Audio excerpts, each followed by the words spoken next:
नमस्कार विद्यार्थियों, आदर्श विद्या मंदिर लाडनों की इस वीडियो कक्षा में आप सभी का हार्दिक स्वागत है। आज की कक्षा में हम संस्कृत से संबंधित विशेष जो तथ्य होते हैं उनके बारे में चर्चा करेंगे।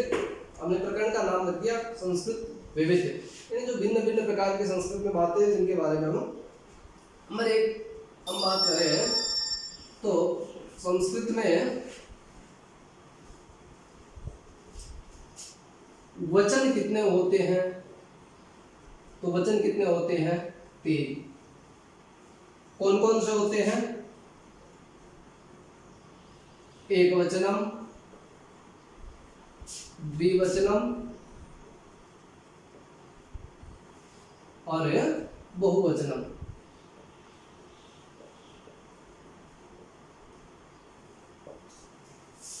जहां एक संख्या का विधान किया जाए, किसी एक का बोध करवाया जाए, वहां एक वचन होता है। जहां दो संख्या विशेष का बोध करवाया जाए वहां द्विवचन होता है।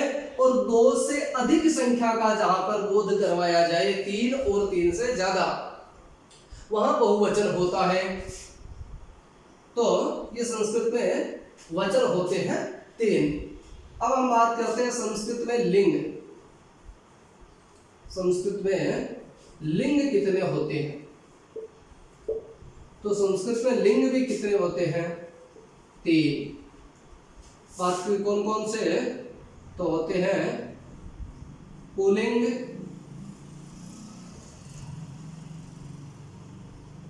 पुल्लिंग, स्त्रीलिंग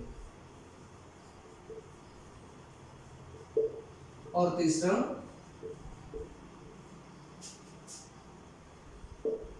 नपुंसकलिंग। ये 3 संस्कृत में लिंग होते हैं। इसकी बात करें तो संस्कृत में पुरुष कितने होते हैं? पुरुष धातु के जो रूप चलते हैं वो पुरुष में चलते हैं। तो हिंदी में भी 3 होते हैं और संस्कृत में पुरुष कितने होते हैं? 3। कौन कौन से होते हैं? प्रथम पुरुष, मध्यम पुरुष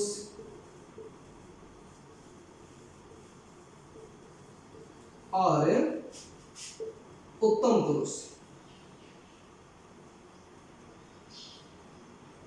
उत्तम पुरुष, ये 3 संस्कृत में पुरुष होते हैं। अच्छा, चौथी बात है संस्कृत में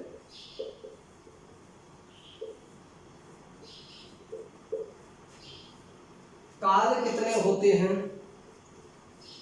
तो काल किसी भी भाषा में 3 ही होते हैं। काल किसी भी भाषा में 3 ही होते हैं। कौन कौन से? वर्तमान काल, वर्तमान काल यानी जो चल रहा है, वर्तमान में जो चल रहा है, जो काम कर रहे हैं वो वर्तमान काल है। दूसरा है भूतकाल,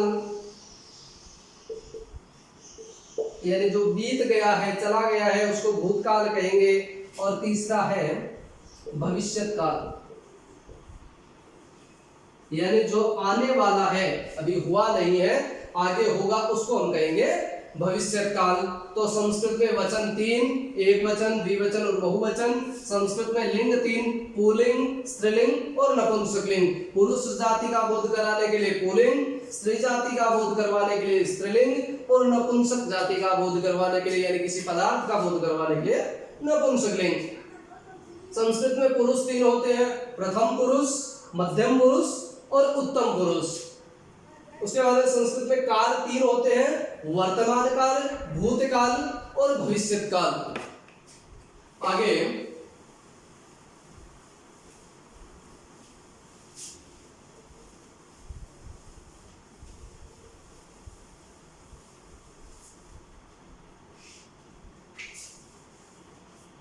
बात करें संस्कृत में लकार कितने होते हैं। तो संस्कृत में लकार 10 होते हैं। कितने होते हैं? 10। ठीक है, उनमें से आपके 5 ही लकार चलते हैं। आगे संस्कृत में कारक कितने होते हैं? तो संस्कृत में कारक कितने होते हैं? 6। आगे संस्कृत में स्वर कितने होते हैं? स्वर कितने होते हैं? स्वर यानी जो अक्षर है, अक्षर 2 प्रकार के होते हैं, स्वर अक्षर और व्यंजन अक्षर। तो संस्कृत में स्वर कितने होते हैं? तो संस्कृत में 13 स्वर होते हैं। उन 13 स्वरों को 2 भागों में बांटा गया है। तो हम कह सकते हैं संस्कृत में ह्रस्व यानी छोटी मात्राओं वाले स्वर कितने होते हैं? तो संस्कृत में ह्रस्व स्वर होते हैं 5। संस्कृत में अच्छा, ये 5 स्वर ह्रस्व मात्रा वाले जो होते हैं वो कौन कौन से होते हैं? तो ए स्वर होता है, ई स्वर होता है, ऊ स्वर होता है, री स्वर होता है और ऋ स्वर होता है। ये 5 ह्रस्व स्वर है। उसके बाद में संस्कृत में दीर्घ स्वर ओब्लिक गुरु स्वर भी कहते हैं उनको। गुरु स्वर कितने होते हैं? तो कुल 13 होते हैं, उनमें से 5 चले गए तो कितने होते हैं? 8। वो 8 कौन कौन से होते हैं? तो आ होता है, बड़ी ई होती है, बड़ा ऊ होता है, बड़ा री होता है। उसके बाद में ए, आई, ओ और आओ। ये 8 स्वर हो गए। 1 2 3 4 5 6 7 और 8। ये दीर्घ स्वर हो गए। आगे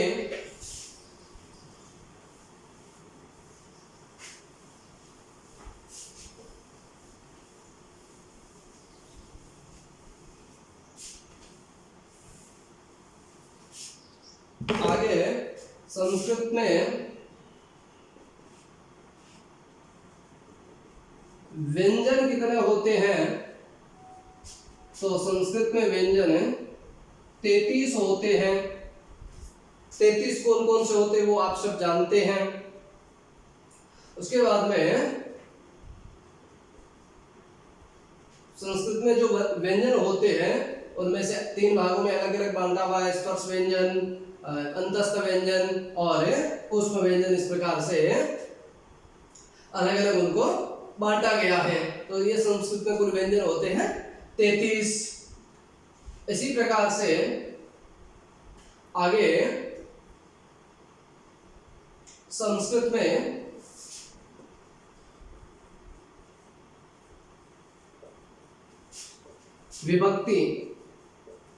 विभक्ति कितनी होती है?